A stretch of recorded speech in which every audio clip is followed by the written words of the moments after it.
Welcome to EntreProgrammers Podcast, the podcast for developreneurs, with your hosts, Josh Earl, Derek Bailey, and John Sonmez, the podcast where you get to be a fly on the wall listening to real conversations of three developers trying to tackle the challenges they face as entrepreneurs. Hey, John Sonmez here, and I just wanted to take a quick moment to thank the sponsor for our podcast, SignalLeaf. Without SignalLeaf, we wouldn't have a place to host our podcast, and as you know, SignalLeaf is actually from one of our own here at EntreProgrammers. It is the creation of Derek Bailey. So Derek is actually the owner and creator of SignalLeaf, and it's a podcast hosting service. So if you are interested in creating your own podcast, go on over to signalleaf.com and sign up for an account today and check out how easy it is to get started. The thing I really like about SignalLeaf is just how easy it makes it for hosting your podcast. Of course, I have my own podcast, Get Up and Code, that I host at SignalLeaf, and I've been very happy with it. We're hosting EntreProgrammers there as well, and so thank you again, SignalLeaf, for sponsoring this show. And don't forget to check out SignalLeaf at signalleaf.com if you're interested in starting your own podcast. We're live. Does your company have classical music playing or something here? Like a piano guy? Yeah, jazz music. It's a hipster coffee shop. Oh, okay. This is going to go down as the worst audio quality in EntreProgrammers history. Yes, it is. Oh, man. I'll mute myself while I'm not talking. All right. Okay. Sounds good. So, how are you guys doing? I'm doing pretty good. I'm just still in California, but I'll be going to Hawaii Friday. So nice. How long are you going to be? Is it 2 months you're going to be there? Yep. Yep. Okay. So through September? Yep. Okay. Cool. How about you guys? Yeah, I'm doing pretty good. I had one of my coaching calls today with John McIntyre. Okay. So I've got one more to wrap that up, but he gave me an assignment this week to rewrite my sales page. So I took the survey data that I came up with and studied that for a while, and then kind of redrafted my sales page. So that was a really interesting exercise. I've really struggled with that, to put that thing together, to put together a decent sales page for my book. Yeah. Because I didn't, like, the book didn't come out of anything. It just kind of came out of a blog post. It didn't come out of any kind of audience research or anything. So it's been really hard for me to put my finger on, like, what need I'm trying to meet with it. Right. But so having the survey data really helped. It kind of gave me, at least showed me what people are looking for. The data itself was pretty scattered. I was actually disappointed when I first read through it. I was kind of bummed. I was like looking at all the data, and I was like, because I've been asking people in my email sequence for the longest time, like, what kind of needs do you have, and they respond, and it's, my impression of it has been like it's all over the place. Like, people didn't have a lot of really specific needs with Sublime. Like, they just don't know how to do this one specific thing with, like, Linux. It's like, I can't. I mean, I'm not gonna. How the heck am I gonna figure out, how to address? Like, I can't reproduce their environment, and even if I could, they're the only person that has that problem. So it's not something that would be worth it while for me to solve. Right. But with the it felt that the answers kind of felt all over the map. And then when I got the surveys back, I was excited because I was hoping, that would help to clarify some of this stuff. And I'm looking at the answers, I'm like, oh man, this looks like the same type of stuff that I was getting in emails. And it kind of was, but then I read it through like 3 times. I had like almost 90 responses, and I read it through like 3 times. And then the 3rd time through, it was really weird, like phrases started to pop out to me. Yeah. I started to see some patterns. And so I took out a yellow pad and like started scribbling furiously as I was reading through this the 3rd time. And, I came up with a pretty decent, I think a much better sales page than what I had. It kind of like stitched itself together from the comments. So that was a really cool experience. And then this morning, John and I, he basically kind of walked through. He kind of like I got to watch over his shoulder as he kind of wrote the first part of of a sales page that we could use for my book. So that was cool. that was pretty cool. Yeah, it's really nice working with him because he's technical enough. Like, he's not a programmer, but he's technical enough that he has done a little bit of PHP, I think, and some CSS and stuff. So he kind of gets what my product, who my audience is, and what my product does. And so he's actually, he's able to give me specific advice that is pretty tailored to me and where I am.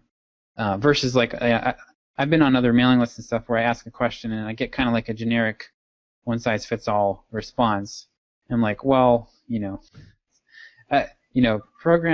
marketing to programmers is pretty different. It's like a different audience than what a lot of these guys are just kind of like marketing to entrepreneurs or internet marketers. So, right, yeah, it's not very, it's not, the advice is not always very applicable. So, so that's been interesting. I'm gonna do another draft of it. I want to try to get his eyes on as many drafts as I can while I still have him. So so that's been really valuable. Like paying for the coaching. It was a great move, and it was kind of like the personal trainer model, right? Where like a lot of this stuff is stuff that I know, and I've been wanting to do a survey for the longest time, but I just haven't done it because it seemed important, but other stuff seemed more important. But actually, it was like probably should have been the first thing that I did, a year ago or 2 years ago. And so paying somebody $1,000 to tell you what to do, and then like I don't want to waste that money, so I'm doing everything that he's telling me to do, which is mostly stuff I knew I already That's needed pretty to much do. the job of this, right? They're just there to take your money to tell you to do what you already know. Yep, that's a consultant, right? Consultant is somebody who asks you for your watch to tell you what time it is. So. Yeah. But no, he's been so hiring a coach, like I would highly recommend that. Once you get to a point if you feel like you're stuck, like it's been really valuable. That's true. Yeah, that makes sense. Well, that's good. Are you gonna of course you're gonna A/B test that, I'm sure. Yeah. Oh, yeah. I don't doubt that whatever we come up with is gonna beat what I've got. So. Yeah. Good. Okay. Yeah, I mean, I actually might not A/B test it against what I have now, just because what I have now is not really working all that well. So, I think I'd know immediately if it was worse.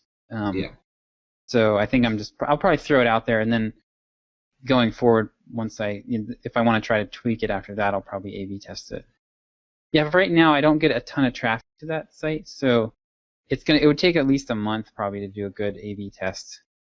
And I think I'd rather just go with my gut on this first one and assume that whatever we come up with is going to work better. That probably makes sense, yeah. Yeah. So, I got my warning from MailChimp too. So my unsubscribe rate on that. So the initial email, I sent out the email to the list. So I imported everybody. And then on Friday, I think it was Friday, I sent out an email announcing the winner of the contest, and that has so far it's coming up on I think we lost Derek. Oh yeah, he's switching his internet connection. Oh, okay, yeah. So that is coming up on a 50% open rate for that initial email. So that's been pretty promising, and then so that one got like a 5.5% unsubscribe rate, and MailChimp gave me a warning. Then I did go ahead and reply to them about the warning and explain what I was doing, and then I sent that email to you guys. They actually replied back. I think I made it worse. Yeah, they said like that's not really in our terms of service. Apparently, they want you to have like a second opt-in behind the I'm not even sure how you would set that up, but you kind of like maybe it's just a double opt-in email or something. So the King Sumo team is going to eventually set this up so that you can hook it up directly to MailChimp, and at that point they probably would get the double. You could set it up so they would get a double opt-in email. Yeah. But yeah, so they weren't too happy. I mean, they didn't yell at me or anything, but they weren't they kind of said, well, that sounds like it's not really in our terms of service, and which is what they're gonna say, right? I mean, it's that's true. Yeah. It sounded to me though, like from reading that email, that it didn't matter. Like they were just gonna look at the numbers, and if your unsubscriber rate went too high, then you're gonna get slapped. But if it didn't, then you're fine. Yeah. So then I sent out another one yesterday, and then that was my first content email, and that one's looking like it's going to be around 3.5%, which is a little on the high side again. So this might get my account suspended. Yeah, well, as long as you've got that email list, you probably want to do an export right now. Well, yeah, they don't lock you out of your account. Like everything still works. You just can't send email, basically. Oh, that's fine then. Yeah, so it's not like they're going to take my account away or anything. You're probably going to switch it over to Entreport anyway, right? So. I think so. I need to do the math when I figure out how many. So what I'm going to do is take all the I created a segment for all of the 3-star subscribers, which means they've actually opened an email. Yeah. And then I'm going to just export those. And I've got when I sent the first email, I was up to about 65,000 people that had actually opened the email and not unsubscribed. So I'll probably get, maybe 60, like probably 70, 75 total to export. So. Cool. Yep. You may just want to cut your losses and run right now. Don't send any more emails. You don't want to get MailChimp too on your case. Yeah, I should probably think about doing that. It's going to be really expensive when I come over to Entreport, so I was kind of hoping to get it winnowed down as much as possible. It's going to be like Entreport will charge me another $100 a month to import beyond 25,000 subscribers. So then that's just for the subscribers. Then I've got, if I want to send them email, I have to pay extra for that. So I think I'm going to have to get the bulk mailing package, which is I think $300 or $400 for like 500,000 emails. So that would let me send 4 to 5 emails a month to my list, and it's going to cost like around $900. So yeah, got to figure out monetization on that pretty quickly. That's going to eat me alive. Yeah, the question is how much can you make off of those email addresses every month? Right. Yeah. I mean, if I go the advertising route, I might be able to do $800 an email in advertising or more. So if I just go with straight ads, that would be enough to make it worthwhile for sure. Yeah. Well, it's a good problem to have. It is a difficult one, though. Yeah. Yeah. Once I see, I think I'll feel better about it once I see that I can like sell stuff to this list. If that is the case. So I'm gonna have a meeting with somebody tomorrow about doing a product like we talked about, like an interview style product, like a screencasting type of product, and so that could be really promising. I think I could put together some other videos that I could sell pretty easily, and then I had another idea that I think I'm not ready to talk about just yet. Okay. But for some more tangible product that I could sell. So we'll see. We shall see. But yeah, like just accepting. One thing that's been nice has been accepting my time constraints and trying to come up with new ways of doing products that don't involve writing books, because that's just too time consuming. And actually, my survey data, what I saw, like people really prefer video anyway. So, I mean, the video beat the books pretty handily in terms of, and then like the lowest was actually courses. So you can also try to essentially kickstart your video by doing pre-selling it, like I had done with the with my course initially. Oh yeah, good idea. And the nice thing about that is, like, if you can't pre-sell enough of it, you can just can it and then refund everyone. So, I mean, you could use something like Kickstarter if you wanted, but I don't really see the purpose. I would just resell it yourself because right. I don't know if Kickstarter really gives you much of an advantage if you pay for it, but yeah, Kickstarter is nice if you need to build an audience, but you've already got your audience, and they're already part. So I'd go for the pre-sales route, like John was saying. Get a landing page set up and get people to start throwing money at you and show you that it's worth it.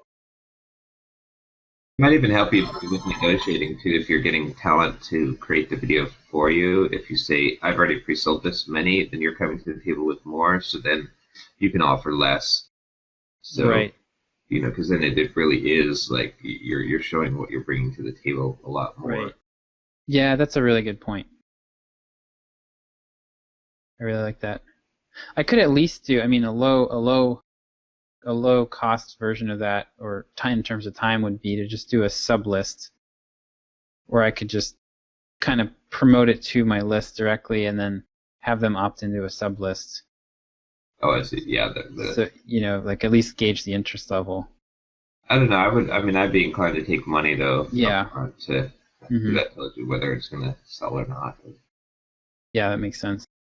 Yeah, because a lot of people will tell you that they want something. Yeah, sure, that'd be great. I would love to have that. But when it comes time to actually validating the idea, getting somebody's money in your hand is really the only way to validate it. Yeah. Can you, when you talk there, can you like time it? Be like,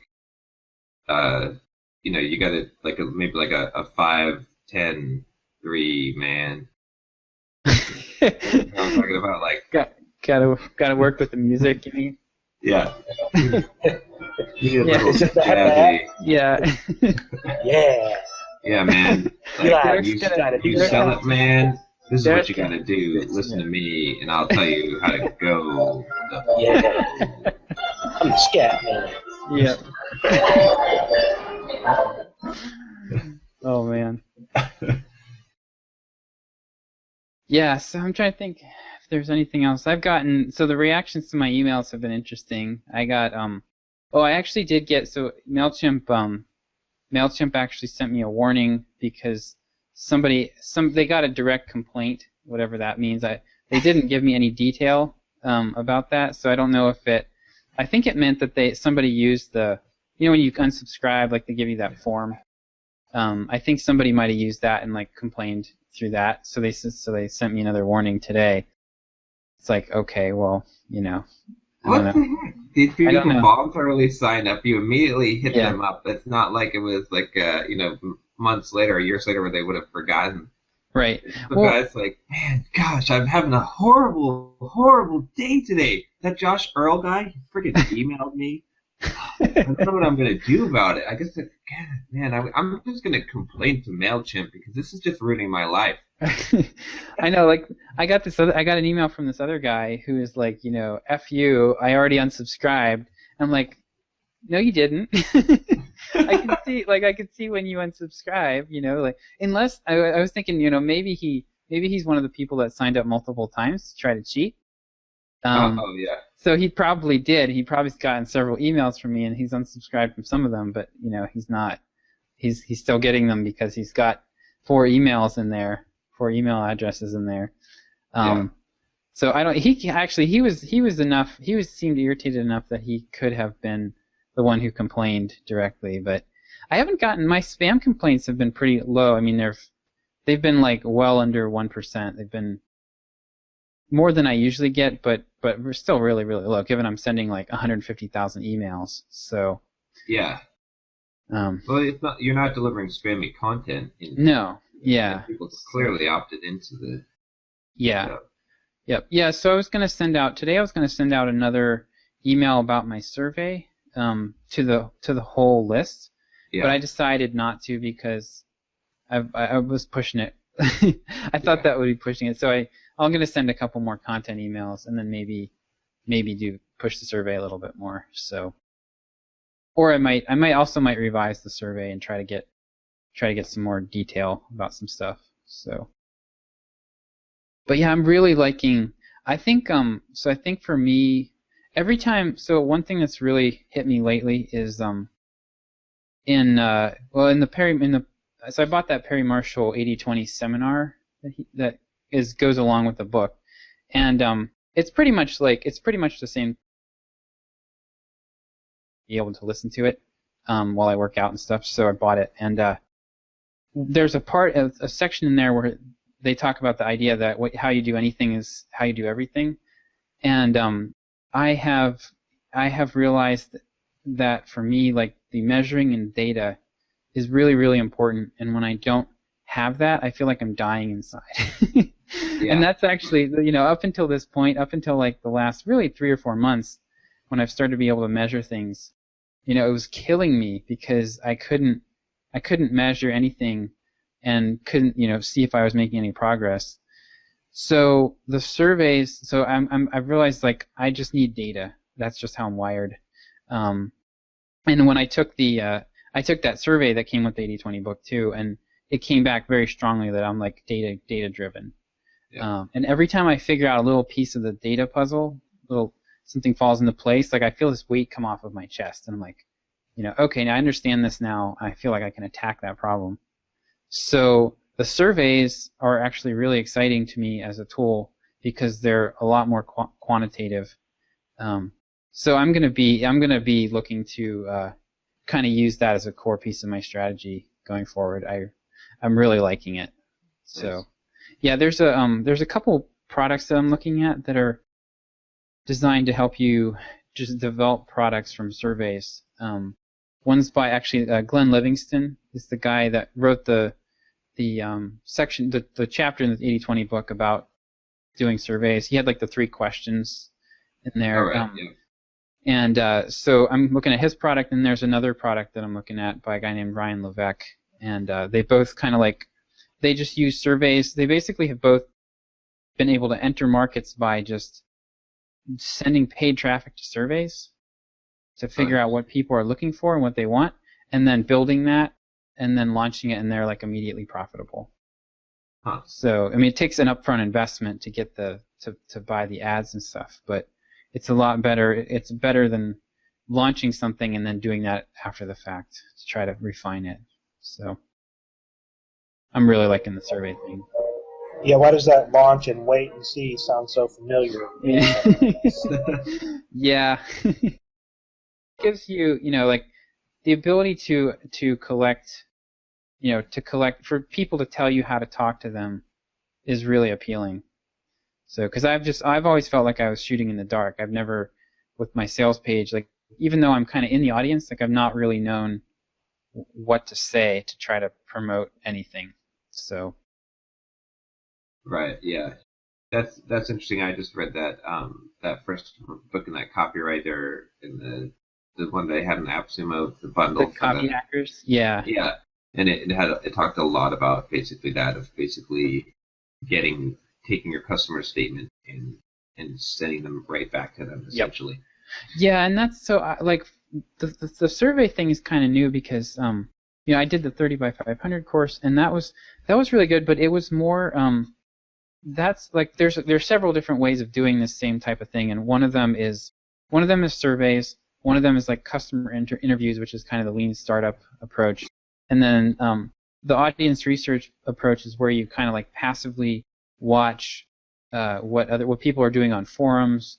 You kind of study what's out there already versus like asking people directly. And that works really well in some markets, but for me, I have not been able to find a good place to actually get that kind of info. Like, people typically, like, I've done a ton of searching around, and typically what I find is like there's like threads on Hacker News where people talk about Sublime, and it usually devolves into a Vim Emacs hate fest. And then the Sublime forum is like really hardcore. These guys are like way more advanced than I am. They're writing plugins. They're trying to answer really specific questions. The same thing with Stack Overflow. Like, it tends to be, there's some good, there are a few good threads that I could tap into, but most of them are like really hyper specific to solving a particular problem. So the surveys is basically the only tool that I can use, I think, to get at that data from my audience. Yeah, and it's directly your audience too, because right. Mm-hmm. Like, there's a certain subset, like in the tech field, especially too, people who sign up for lists or who are wanting to purchase, like, who would want to purchase or be on a tips list are a different segment of right. It's not so much the general as in other fields, like, because there's I don't know, it just seems like there's a divide, like, well, like you found out with the contest too, because you apparently got some of the wrong people on that. Right. Right. Yeah. So one thing about that too. So I've realized that one of the things that really has stressed me out about this contest is not knowing how to respond when people email me from my audience sometimes. Like, I feel like I get pushed around a lot, like I've kind of always had the nice guy syndrome, I think. And I feel like I've gotten pushed around a lot, and I let people push me around a lot. So with my list, like, one of the things I'm realizing, I'm like, I don't want to be mean, but I don't need any one particular subscriber. Yeah. And if they're just going to email me back and just be a total jerk, I'm just going to nicely but firmly, answer them and then unsubscribe them. Like I did this.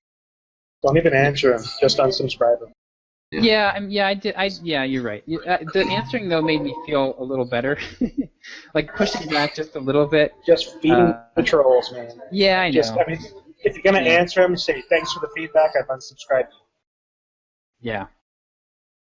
I don't know. I mean, there's some, you got to judge it too, because you can win some people over, and I mean, with the short approach, there's a difference between justifying yourself and then like trying to win someone over without caring if you actually win them over, I guess. And that's right. Kind of, if you can do that, I often will try to do that, because I'll have someone that either sends something nasty from one of my emails, like, why would anyone care about your plane delays or whatever, and and I reply back and I'll tell them that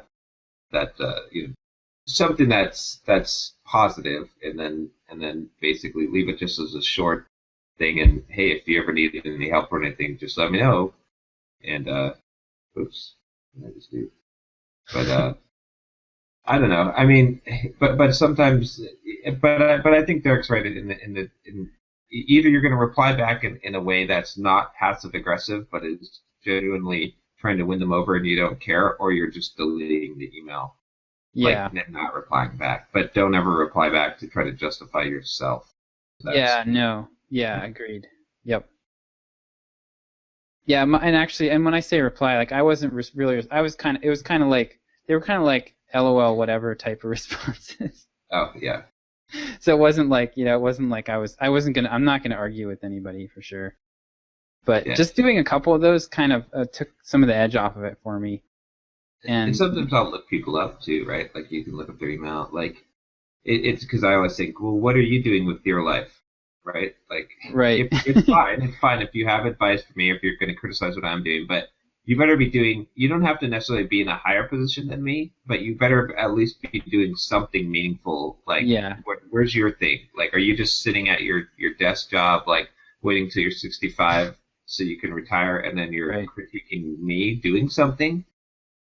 So then you have there's no credibility in what you're saying. But if you're like doing your own thing, if you've got something that you've built, if you've got then sure, then there's a lot more weight behind what a person says, and it might be worthwhile. But not that someone who isn't an entrepreneur doesn't have any insight. But if the tone is critical and harsh, then they better have something to back it up with, like something real. Yeah, basically nobody who talks to me that way is going to stay on my list. Period. Yeah. Like, it's just, they're gone. I don't need to put up with that. So they're not going to buy. And even if they did buy, I probably wouldn't want them to buy, because they'd be nasty back about it. So. Yeah.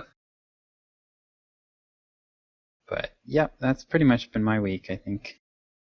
Oh, by the way, we got an update on our iTunes. Remember when we read the reviews on the iTunes?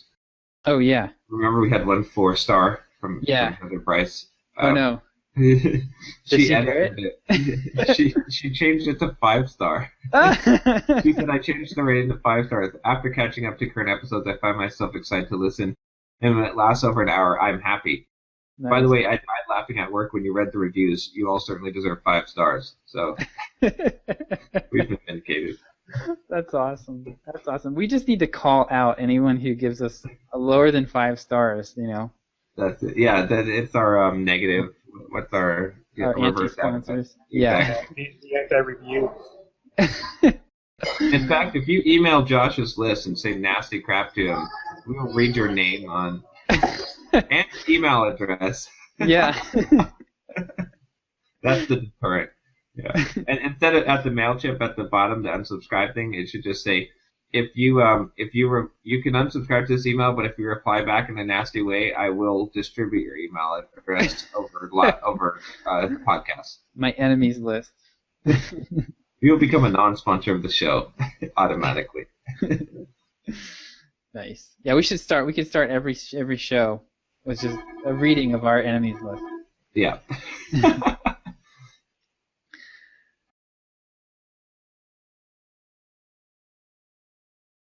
I'll let you go, Derek. I don't have much to report. Well, if I can talk over the music in the background here. Or maybe I should sing my status. How's that? So you gotta jazz it like jazzing. You know.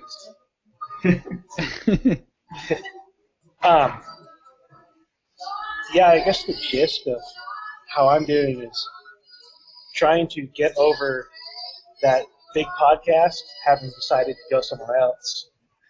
Yeah. So I mean, on the one hand, it's good that they're moving somewhere else because it's going to save me like $600 a month, which means I'm $600 a month closer to being profitable, which is a good thing.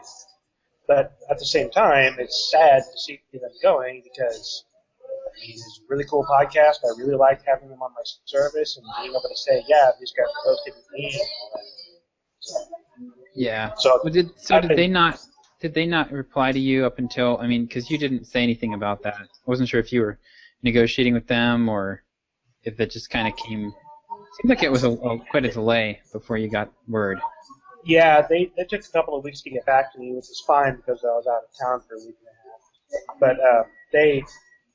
But their initial response was, yeah, we totally understand your position. That sucks. Can you help us out by helping us look at what the options are? And, what's this company going to say? And what's that company going to say? So I reached out to the contacts that I have in a couple of the big name podcast hosts and just said, hey, I've got this podcast. They're doing 50,000 downloads a week. What would it cost to host them on your service?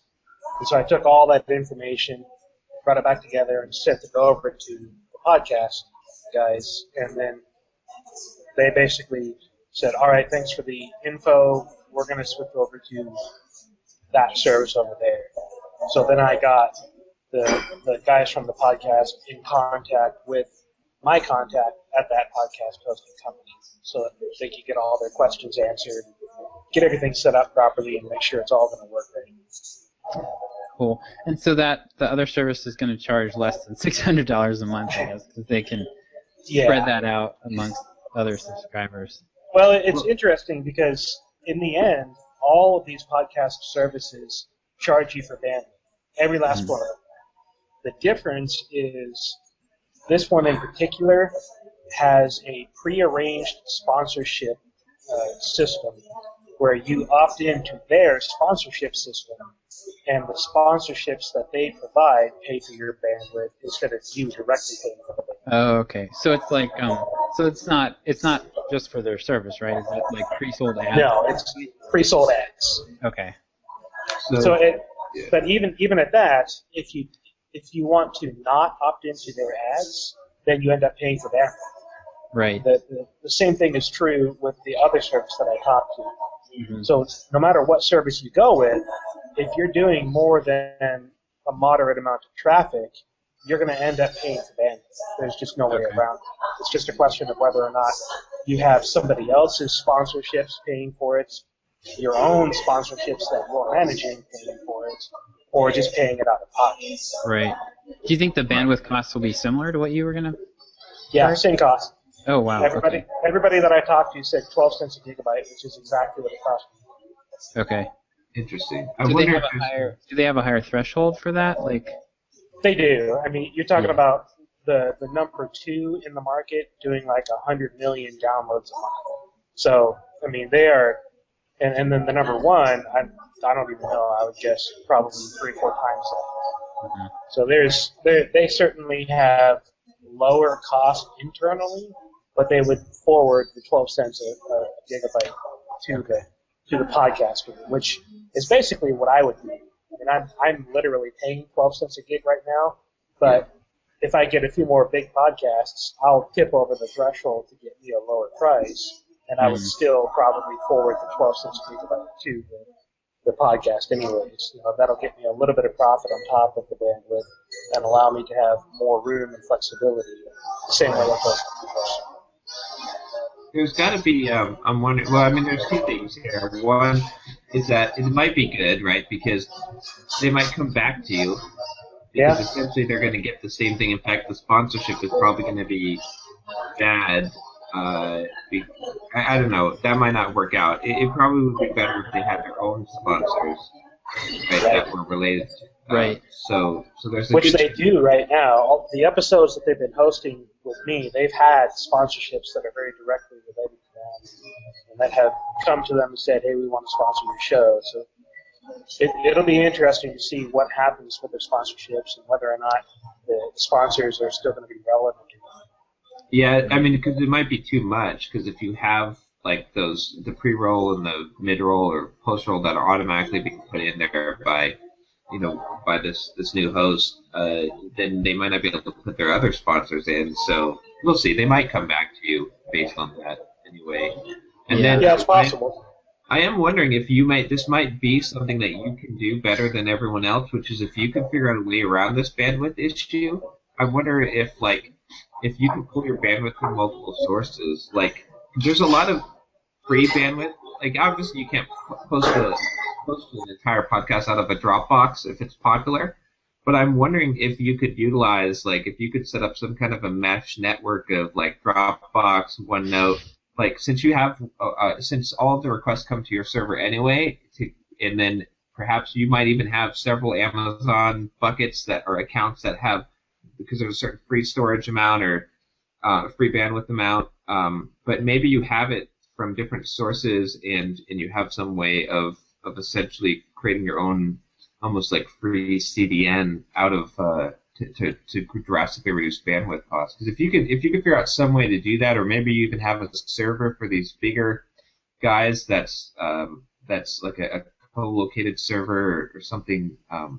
But you know what I mean? There's a big opportunity here. If you could figure out some way to take this cost and make it only cost you like $200 a month instead of $600 a month, then you could basically take all of those clients essentially from some of these big guys and make a decent profit.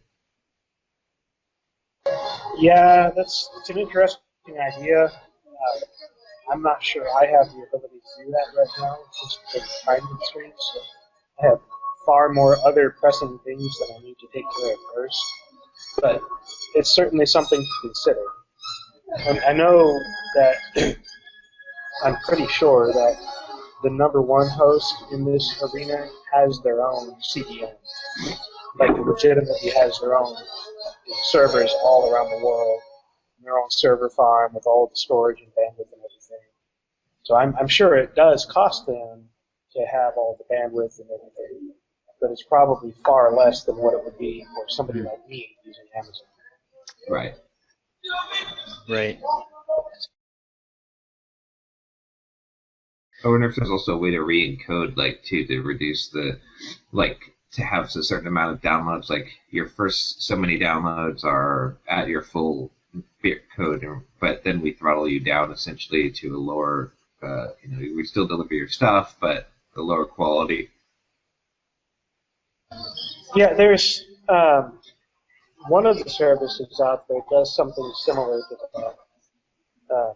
The way it works is your episode will be fully available through their CDN for the first 30 days or 60 days, I can't remember exactly.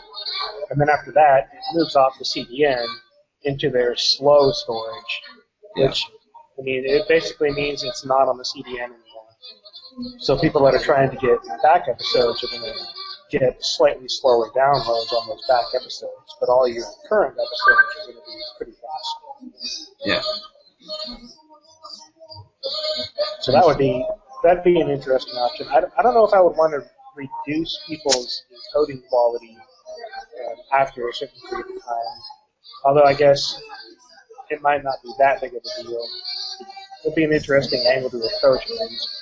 I know Amazon does have a media encoding service that I've looked at. I haven't taken advantage of it yet, but I could take whatever format you upload at whatever encoding and scale it down to any encoding that I do fit or that you configure in your account or whatever. You can get all those episodes down to around 100K, you know. These hour-and-a-half episodes like we're doing, 100K. Yeah. Totally. Now, what about like SoundCloud? Isn't SoundCloud totally free for? They are free up to a certain amount of uploads and a certain number of listens per month. I see. Okay. So it might be. I don't know. There might be some way to look into what that cost is and to see if you can have your back end go over to, in some cases, to a SoundCloud. You can't do it directly. You don't get direct access to the files.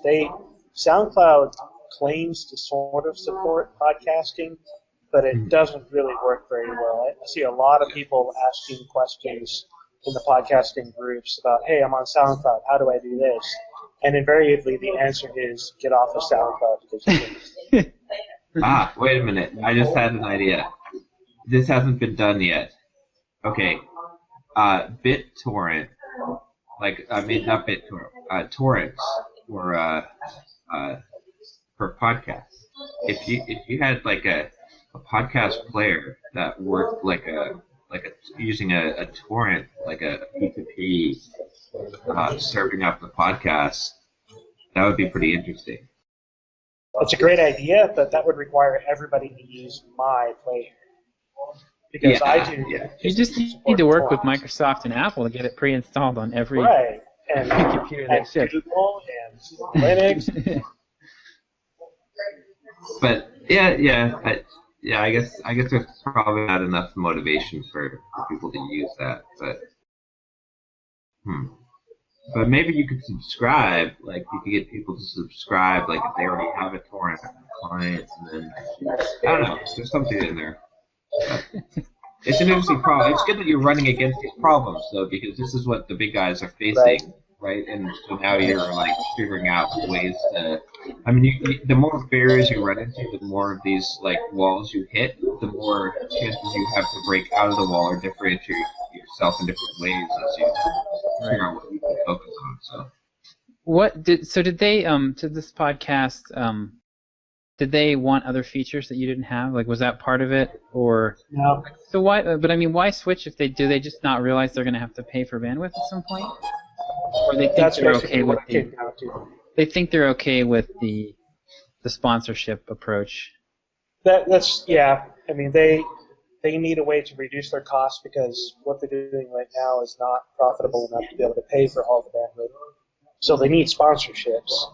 And they don't really have time to go and manage finding sponsorships and all that. They actually offered me a hourly job. Like, hey, if you'd like to continue working with us, we would love to have you continue working with us. Doing development on our website or managing our sponsorships. I mean, they quite literally offered me a job as they were walking out the door.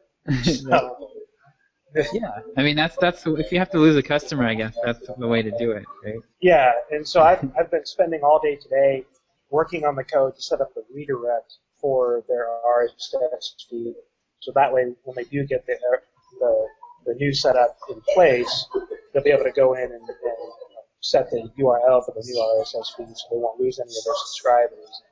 This is something that I've wanted to have for a while now, but I've never had a reason to build it. So now I finally have a reason to build it because somebody wants to leave. I want to make it as easy as possible for somebody to get into Signal Leaf, but also to get out of Signal Leaf if they feel like there's a better place for them. So this is the tool. You're building a tool like an importer exporter type of thing. Yeah, I've had an importer for a long time. Actually, Okay. It's something that I have to manually run. It's not something that somebody else can just go and sign up and say, go import this. There's still edge cases that I run into a lot. But now I'm doing, it's not an export. It's literally just a redirect. It's, okay, here's the Signal Leaf URL for your RSS feed. And now instead of loading your RSS from Signal Leaf, when you request this URL, it's going to redirect you to your new RSS URL. Well, it's good also. I mean, you're also defining the your audience a little bit better too, because I think when you first started Signal Leaf, you're like, oh, if I could get some big podcasts, that'd be great. And now it's more like, no, we don't serve big podcasts. We don't want big podcasts. We want newbies. So part of this is making me realize the way that I need to change my marketing and pricing now. Because, I mean, yeah, I prefer to have smaller podcasts right now, but if I can adjust my marketing strategy and the way that I advertise different plans to say, like, the number 2 player in the industry, they have a little asterisk right next to their unlimited bandwidth statement. It says, unlimited for moderate usage within limit. And they never really say what the limits actually are, right. But they say amateur podcasting, and if you're a professional, you need to talk to them about their professional services, Right. which basically means paying for them. You know what? This is a great blog post, and it's a blog post that's going to piss off your competition. But you know what? They're doing kind of shady practices, so they deserve to be pissed off. Which you should do a blog post and say what unlimited bandwidth really means, and show, like, take screenshots from these places and show the little asterisk, and then explain it out and say, look, this is the facts of the matter. This is how podcasts get delivered. Here's the Amazon EC3 cost, and no one is going to give you unlimited bandwidth, and here's why.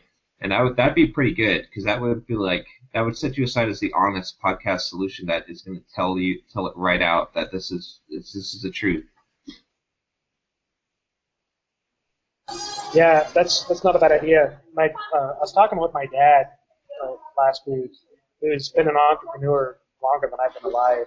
So he very directly told me, look, you know how to get in front of these competitors' faces and get them to know who you are, is to make them mad. Do something that just flat out makes them mad. Something honest, something truthful, something that's good for your customers, but something that's going to make the other guys mad. And I've already made the number 2 host mad at me a couple of times. So now I have an opportunity to make some other people mad at me. The best thing that could possibly happen is that you take a strike at them, and they make the biggest mistake they could possibly make, which is to strike back at you, to mention your name in any way. Because if they mention you in any way, they have just given you. I mean, when you're the underdog and they're far above you, to mention your name is the worst kind of mistake you could possibly make. But the way that you get them to make that mistake is to keep on smacking them in the knees until they accidentally get their emotions take the best of them, and then they do it. So. As long as you're not being vile. This is truth. They're actually deceiving people with their advertising practices. So reveal it. Yeah. So back when I first set up the paid plans for Signal, I actually had limits listed for the individual plans. Like, this plan I get this many listens per month. And I think I'm going to go put those limits back in place. I think I'm going to have a very directly stated, you'll get this many listens per month on this plan. Mm-hmm. And if you need more than that, well, here, let's talk about the professional services where you can pay for them. Yeah. And if once I get that in place, then that blog post that you just mentioned would make a whole lot more sense. It would be a lot more honest of me to do that. Because right now I sort of say unlimited. I'll say unlimited episodes. I don't really mention bandwidth and number of listens. Right. Yeah. It's interesting. So what I really just need to do is get everybody to encode everything at 16 kbps and record no longer than 5 minutes per episode. Yeah, it's interesting too because the problem will change and probably go away to some degree in the next few years, just as bandwidth and data storage, as costs go down. But yeah, it's interesting though that data storage is rapidly reducing in cost, but bandwidth isn't. I mean, it's going down, but it's not going down rapidly. Yeah. That's probably a network limitation, I would think. Just like, there's only so many wires. Right. Right now. You have to pay for the privilege of right. Right. And adding more wires is harder than adding more hard drives. So. Right. Yeah. Cool. So that's pretty much been my week since last week. Just that and your sponsored tweet. Getting the reply to your sponsored tweet. Yeah. Oh my gosh. Yes. That was hilarious. That guy. The hyper-aggressive FU for posting a Twitter ad that very legitimately made it clear what I was doing. Yeah. I know. It amazes me that people get so bent out of shape about things where you're upfront about what it is. It's not like you're trying to like this is an email course, and it says it right there, and like just the mere fact that you paid Twitter money is like, you're paying for their use of Twitter, so they just need to shut up. Pretty much. Twitter is free because of people that pay to run ads on it. So. Yeah. It's funny. I guess my perspective too has changed on when I see people advertising because I think, dang, good for you, you're doing something. Right. Like, I might not like what you're doing, I might not agree with it or whatever, but you're doing something. Like, the majority of people are doing nothing. At least you're doing something. Like, I'm not going to kick someone in the nuts who's doing something.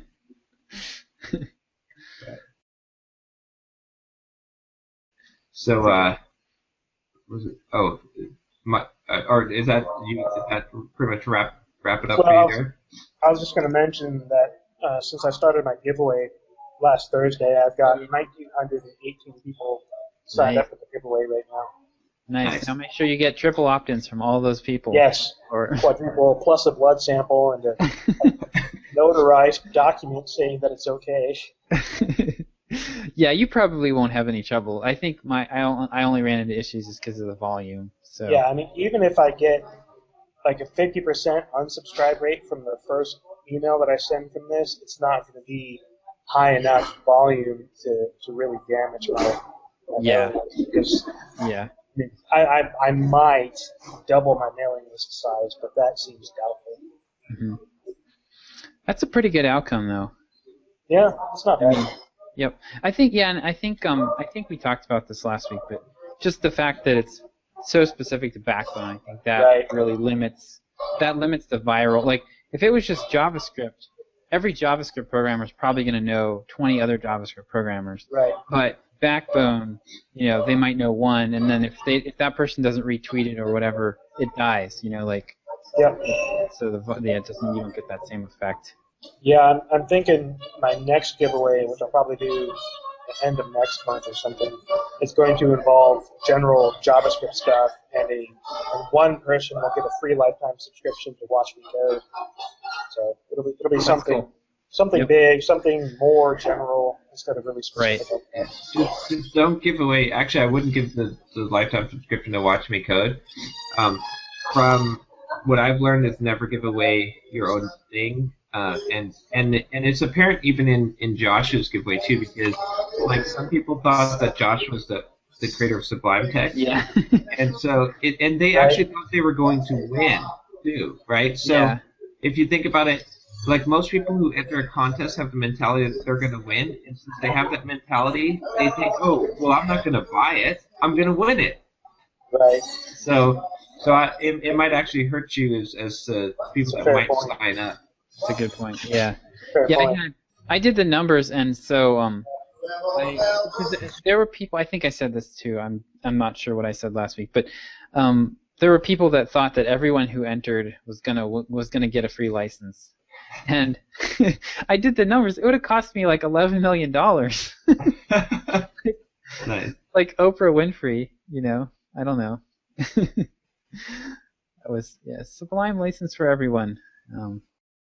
Those people who cried about that to me got unsubscribed also. Yeah. Yeah, the one guy was like, "How dare you change the rules?" I'm like, "What? What are you talking about?" Yeah. I didn't change anything.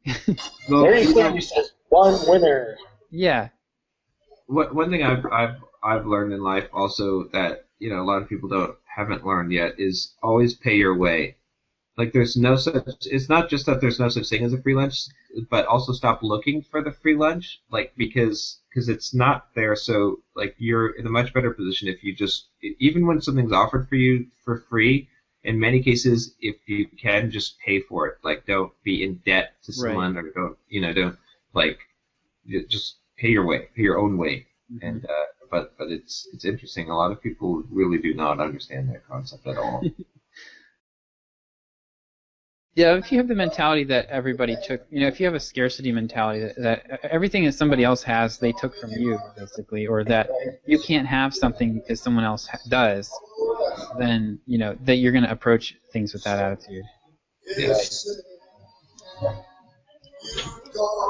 So, I guess my last bit of drama. What's that? Somebody asking John for phone. Yeah. So I guess my last bit of drama is over the last 3 months, I've noticed that my Watch Me Code subscriber base has kind of leveled off. It's not really growing anymore. Mm-hmm. Yeah. And my active is definitely down. I'm getting less views and less monthly traffic on the site than I was 3 months ago. And that may actually be turning into a drop in revenue as well. I'm sitting at $2,400 in revenue right now with 1 day left in the month, and I'm $55 down right now with 1 day left versus last month at this point I was $150 up. Yeah. Are you still having so are you what's like how many new subscribers a week are you getting or a month? Like maybe a couple of weeks at this point. A couple of weeks, okay. Yeah, I was getting 2 a day for a long time, like 2 months straight. Yeah, probably you're seeing now. Probably this is the effect of the sponsorships dropping off. Well, all of my sponsorships have been running through the month. I had paid everything up through the end of July, so the sponsorships really aren't going to drop until Friday. August 1st rolls around. So I thought it was that at first, but then I realized no. So I'm not sure. I don't know if my marketing is terrible. I'm sure it is. I'm terrible at marketing. But I don't know what the problem is. I can't figure out why I'm not getting enough traffic, not getting enough signups, not getting enough. Maybe the content is bad, boring, wrong. I don't know. Yeah, that's definitely concerning. Go ahead, John. Oh, I was just saying, the sponsorships may have run their course as well, so. Right. That's what I would suspect first, because you have a change and you have done nothing different at this point. Right. Yeah, I mean, also, one other thing, too, to keep in mind is that none of us really have a good sense for the fluctuations year to year, because I mean, this is really, for you guys, this is your first year doing this stuff. For me, it's only my second with selling stuff. So, I'm hoping that things will, loosen up in September again, like they did last year. And then, if that's the case, then I would suspect you guys probably also will see a similar effect. That would be nice. And the sales seems to work too, that the quarterly sales cycle, I think. like, Josh, how you're like, oh, well, I don't want to do this whole sales thing all the time. Right. I think that's how it works. I mean, I don't think there's a way around that. It's like when I look at my stats for this month too, it's like I got a ton of sales in July or at the beginning when I did that sale, but then the rest of this month has been pretty dry. And even though I've got a lot of email signups, but in 3 months when I do a sale again, I'll have a huge spike. Right. So, yeah, I don't know. I mean, that might be something that you could do with Watch Me Code too, is like put it on sale every couple of months as you're collecting email addresses right now, and then sell the subscriptions at a sale price. Right. Yeah, I mean, for me, what I'm going to be trying to do is get the upsell sequence in place. So start with a low cost product under $10, and then when people bite on that, go into pitch them a $30 product and then a $50 product. And I think that lets you can sort of create urgency that way without. It's not like a sale where you're blasting it out to your whole list and training people. Like I guess my hesitation with doing sales like that is that you train people. I kind of think I've done this already because I have used sales. Like you train people not to buy unless there's a sale, and you see that with stores that do this all the time. Like people, it's sort of like it's sort of it helps, but then also people won't buy it other times. Well, like this happened with the when they did the in the U.S. when they did the mortgage what was it was the first time home buyers credit in 2008. So my realtor client was really excited, and he's like because he was selling a ton of homes to first time home buyers, and then once that credit ended for the next year, he was like, I can't sell anything. Like all it did was push the demand around. Like it doesn't. It added some urgency to the situation, so he was able to get a bunch of sales. But then, like you can't. I don't know. I guess with what we do, you can continuously do that. But then, are people really going to buy if they know that you're going to put it on sale in 2 months? Well, they will, and they'll buy it in 2 months, and then that's fine. Like, or they'll. I mean, you'll get a few trickle sales that come in. Like, you'll still get some sales that come in at the full price. But the thing is, when you think about it, like you're not selling. Even if you train people in that way, if you don't have enough products that you're selling for it to matter that much. Like, if they wait for all of your stuff to go on sale, then they will, and they'll buy it at the sales price. But it's not like you have like 500 products, and so they're not going to be. They would be buying from you weekly, as a regular customer. Right. You're missing out on. I don't know if there's really. A huge disadvantage in our situations with a small number of products. The main disadvantage would be if you don't make enough sales at the discounted price to make up for the what you would have made at the full price. Right. Exactly. So, yeah. If people only buy at the discount price, you have to sell more to get the same dollar amount. But a lot of your sales are I'm factoring in as new people that have signed up to the list between the time of the last sale. Right. So they never even seen the last sale. So they had the opportunity to buy it full price. They haven't yet. The sale is what convinces them. Oh, we lost Derek. Yeah. We'll probably jump back in.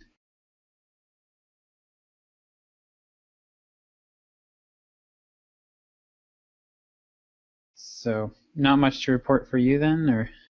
Let's see. Not much really, because I've been at relatives' house. I haven't really done much. Trying to think. The biggest thing is I've been getting a few refunds from that July sale. Oh, okay. Which I hadn't gotten any refunds up until that sale, basically. Oh, interesting.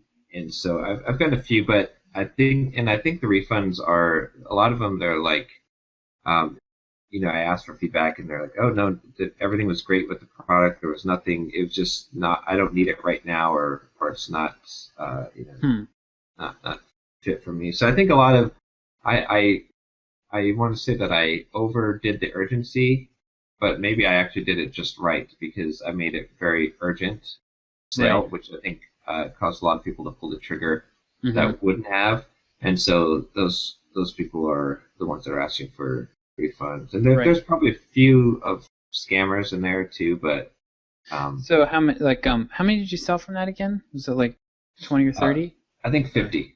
Oh, 50. Okay. Oh, Yeah. wow. How many refunds then? I think that I'm at like 4 or Okay. 5. Might be 5. Okay. Well, that's actually so. Yeah, from what I've read, so John Carlton in one of his books talks about, he's a copywriter, and he talks about having more like a 10 to 15% refund rate. And Yeah. if you're too low, then that means you're actually underselling your product. I'm at like 1%, so if that's true, then I'm way off the mark. But yes, I mean it sounds like for this sale anyway, you're kind of getting up into that neighborhood. So maybe that's not such a bad sign. Yeah, that's what I'm figuring is that probably is better to have more sales and to have the higher refund rate. As long as it's not a ridiculously high rate, and as long as people aren't saying, "Oh, this is a ripoff." I haven't gotten anyone saying, "Oh, this is not worth the money." Right. They've just said that this is not something that I am going to be able to utilize right now, or right. That's cool. I mean, it might be worth when you get those kind of. Yep, Derek says he's done. Looks like he dropped his. He'll just have to enjoy his jazz. Oh, okay. He's out. Yeah, he's out. What was I saying? I forget what I was saying. How about the refund rate?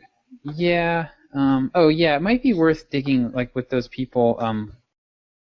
Maybe not these people, but in the future, digging a little deeper and trying to figure out like why. If they say it's not for me right now, like why? What exactly? Is it too much information? Is it, is it just it's not at all relevant to them? Like there might be something in your messaging that you could convey better.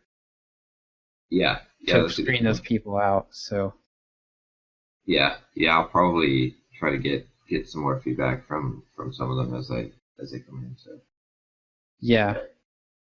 Yeah. Other than that, I don't think there's really been much going on in my. I'm trying to think what been going on. Yeah. I mean, sales have slowed down towards the end of this month, which I sort of expected. Anyway. Yeah. Well, you got a big push there, so with the sale, so. Yeah. And I'm probably going to do. I don't know if I might do a contest in the next month or so, but I got to think about what to give away on that. Okay. Cool. Yeah, I've been wanting to do. I actually did a Skype call with Peter Cooper this weekend and talked to him about his business model and stuff with the advertising, and I kind of I don't know. I have my hands full with the stuff I'm doing with the Sublime list right now, but I really would love to start a weekly links type of email list, and I've been fighting the urge to do that. Yeah. And it didn't help. So today actually, I had tweeted an article by Naomi at ittybiz.com. And who her stuff is fantastic. And it's actually interesting. She had a post this week about how she's basically had writer's block for the past 4 years. And I wish I had writer's block like her. Oh my gosh, her stuff. She's one of my favorite bloggers, but and her stuff's always just really, really funny and insightful. But so I had tweeted a link out of hers in the last couple of days, and she replied on Twitter. I didn't even mention her or anything. She found it and replied. Oh yeah.